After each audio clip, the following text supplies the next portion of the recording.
Halo, saya Abraham Srijaya, anggota DPR RI fraksi Partai Golkar dari Dapil DKI Jakarta II, Jakarta Pusat, Jakarta Selatan, dan Luar Negeri. Kalian sekarang sedang menyaksikan Di Balik Kursi.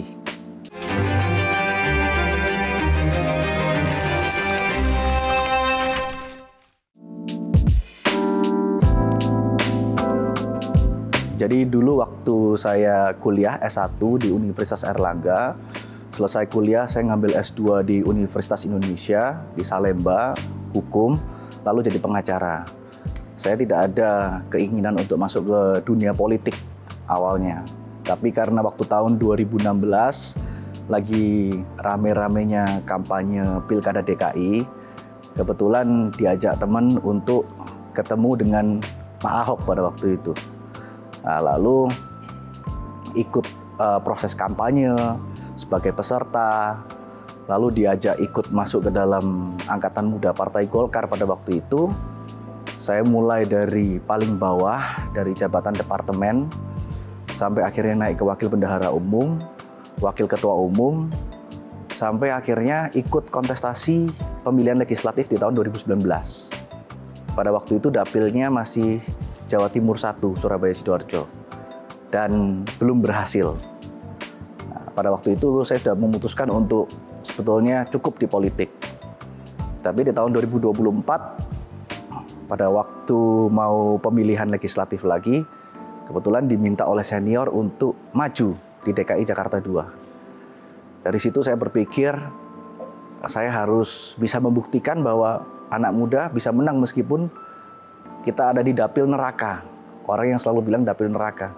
Karena dapilnya begitu luas, DPT yang terbesar, di luar negeri aja 1,7 juta.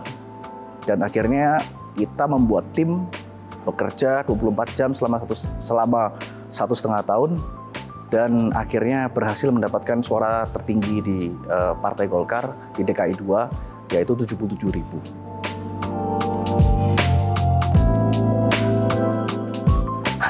Pada waktu saya masuk ke politik, orang yang menentang pertama kali adalah orang tua. Jadi orang tua saya menentang, bahkan ibu saya sampai nangis-nangis pada waktu itu. Saya nggak boleh masuk ke politik. Nah, pada waktu pemilihan legislatif 2019, saya secara diam-diam masukkan nama saya sebagai daftar calon tetap DCT. Nah, kalau kita sudah masuk ke DCT, kita sudah nggak bisa mundur.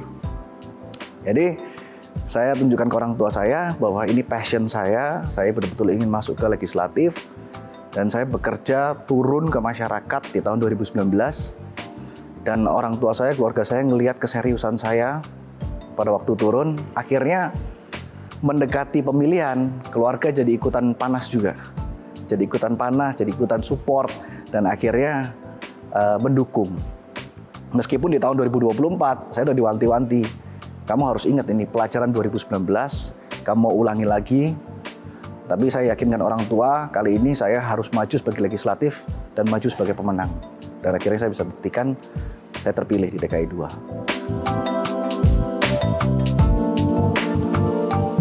Challenge yang paling menantang mungkin karena kita masih junior, terkadang kita masih dianggap remeh ya, atau dianggap, lu masih muda lah, lu masih banyak perlu belajar. Tapi itu tidak mengurungkan niat kami, karena kami tahu dari pengalaman, kami baca buku, kami bertemu dengan banyak orang, senior bukan hanya di partai yang sama, tapi lintas partai. Kami beranikan diri untuk berbicara di badan maupun di komisi, untuk apa yang menjadi aspirasi masyarakat maupun apa yang terbaik untuk Indonesia. Kalau pekerja migran ini kebetulan saya lumayan memahami, karena suara saya dari luar negeri ini terbesar di Malaysia. Dan terbesar itu 9.000. Kami dapat 9.000 di Malaysia, dan problem terbesar terhadap PMI yang ada di Malaysia itu adalah undocumented migrant workers. Dan untuk menyelesaikan permasalahan pekerja migran di Indonesia, khususnya di Malaysia, ini tidak mudah. Tidak bisa mengandalkan hanya pemerintah, tapi juga dari kesadaran dari pekerja migran itu sendiri. Karena berkali-kali kita membuat aturan, diperketat pun dengan seluruh lembaga pemerintah ikut turun pun, tapi kalau migran workersnya tetap ngeyel, tetap melanggar aturan, tetap diam-diam mau bekerja di sana, akhirnya sampai di sana yang mereka kira bekerja mendapatkan penghasilan yang lebih baik, penghidupan yang lebih baik, di sana ternyata lebih jelek. Bahkan di ladang itu mereka sudah nggak di-treat seperti manusia. Kadang-kadang itu kita ngelihat mereka tuh kasihan. Ongkos pemulangan kematian pekerja migran dari Malaysia ke Indonesia itu nggak kurang dari 70 juta. Jadi karena kalau misalnya mereka nggak punya biaya, biasanya mereka kena musibah di sana, meninggal, itu langsung dikubur di ladang.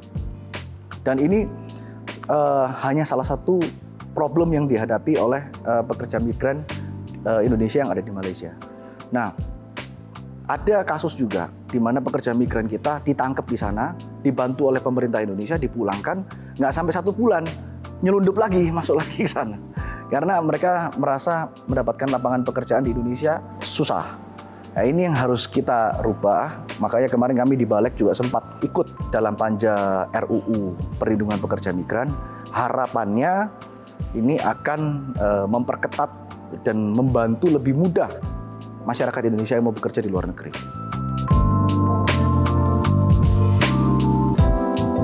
Nah, jadi terkait dengan RUU penyiaran ini, RUU penyiaran ini masuk ke DPR tahun 2012. Jadi RUU yang masuk di tahun 2012 ini sudah tidak relevan dengan perkembangan zaman di tahun 2025 sekarang. Contohnya apa? Di tahun 2012 belum ada Netflix, YouTube, belum rame lah. Belum ada OTT dan lain-lain. Nah, maka dari itu draft yang masuk ke kami itu harus betul-betul dipelajari untuk mengikuti perkembangan zaman. Namun tidak bisa disamakan juga penyiaran, ya, broadcasting dengan streaming services. Ini dua hal yang berbeda. Karena apa? Penyiaran itu secara serentak bersamaan melalui gelombang radio frekuensi. Kalau OTT streaming itu subscribe on demand. Jadi tidak selalu serentak. Dan kita tidak bisa menyamaratakan pembatasan antara OTT dengan TV konvensional. Kalau itu sampai terjadi, satu, KPI akan memiliki kewenangan yang sangat superpower.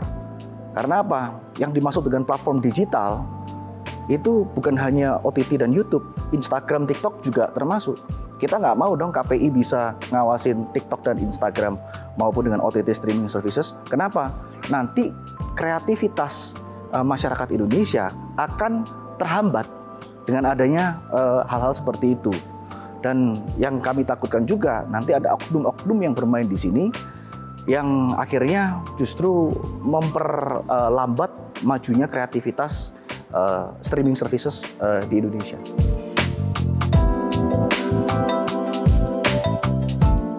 Tiga kata saja. Ya. Oke.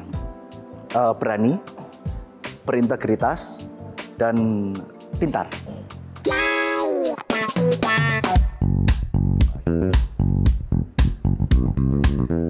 Oh, ini istri saya. Ini istri saya ini adalah salah satu orang yang menentang saya masuk ke politik. Jadi dia kebetulan umurnya 7 tahun di bawah saya. Jadi saya umur 32 tahun, dia umur 25 tahun. Dia tidak pernah terlibat dengan politik, keluarganya bukan juga dari keluarga politik. Jadi pada waktu kampanye, dia ikut saya keliling ke desa-desa, ke ladang-ladang. Dia melihat kondisinya seperti apa.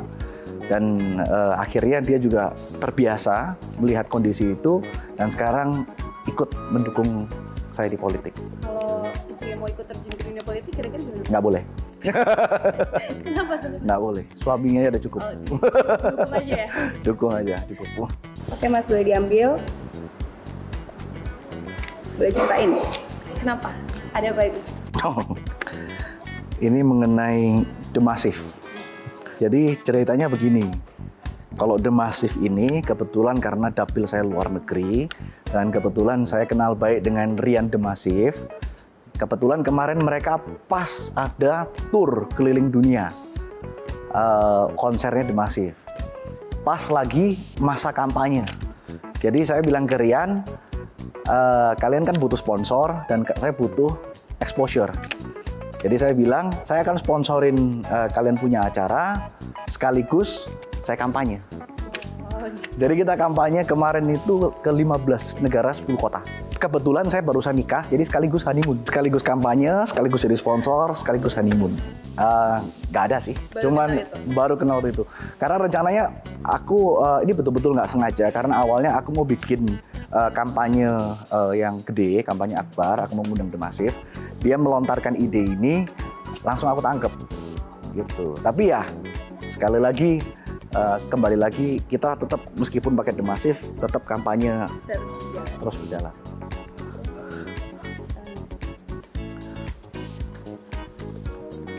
Iran versus Amerika Serikat. Ini kalau saya, ini pendapat saya pribadi, saya selalu menginginkan perdamaian di muka bumi. Apapun ceritanya, apapun problemnya, Indonesia adalah negara yang menganut politik bebas aktif. Artinya apa? Kita juga menginginkan perdamaian. Karena bagaimanapun dengan adanya perang, yang dirugikan adalah masyarakat sipil. Yaitu yang kita harus kampanyekan. Kami kemarin juga dari BKSAP ke Roma, bertemu dengan Parlemen Dunia, IPU. Kami juga menyuarakan perdamaian di dunia. Apapun ceritanya, peperangan itu tidak dibenarkan dan kita harus selalu menjunjung tinggi perdamaian. Oke. DPR muda. Jadi tahun 2019 hashtag kita muda berani berubah. Di tahun 2024 hashtag kita sudah waktunya. Sudah waktunya bukan sudah waktunya Abraham jadi, bukan. Sudah waktunya anak muda untuk maju. Sudah waktunya anak muda untuk masuk ke DPR. Jadi saya adalah bukti nyata toleransi di Indonesia. Karena di mana orang mengatakan Jakarta ini adalah dapil yang sangat intoleran, buktinya Abraham yang triple minoritas, ya kan? Saya keturunan Cina, saya Katolik, dan saya masih muda, bisa jadi di dapil DKI. Berarti saya adalah bukti toleransi dan sudah waktunya anak muda menunjukkan bahwa kita juga bisa. Terakhir boleh Mas? Oke.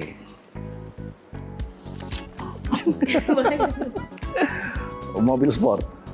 Ada apa dengan mobil sport? Jadi memang kebetulan keluarga saya ini, ayah saya juga suka otomotif. Jadi ayah saya itu dulu salah satu dealer Mazda di Jawa Timur dan juga suka otomotif. Saya hidup dari kecil, berkembang menjadi dewasa, juga melihat kondisi keluarga saya yang mencintai otomotif. Saya pun sekarang juga kerjaan saya salah satunya adalah terkait dengan pengembangan kendaraan listrik di Indonesia. Nah, salah satunya adalah ya bukan hanya mobil sport, tapi mobil-mobil yang unik, yang aneh-aneh. Mobil klasik, mobil yang jarang-jarang, itu memang kita suka dari dulu. Bahkan dulu waktu saya SMA, saya itu suka ikut kontes mobil. Jadi saya beli mobil, saya oprek habis, kursi belakang nggak ada, saya modifikasi terus ikut kontes. Nah, menang banyak sekali piala dari situ, ya itu menjadi hobi lah. Tapi sejak menjadi DPR, sudah agak hilang. Tapi kangen kan? Tadi ada di itu? Nggak juga. Oh, enggak. Karena sebentar lagi kan istri saya punya anak, kita harus mikirin kondisi keluarga dan lain-lain. Jadi itu hobi masa lalu lah. Tapi kalau kita boleh tahu, koleksi mobil ada berapa? Koleksi mobil ya lumayan loh. Oke. Oke.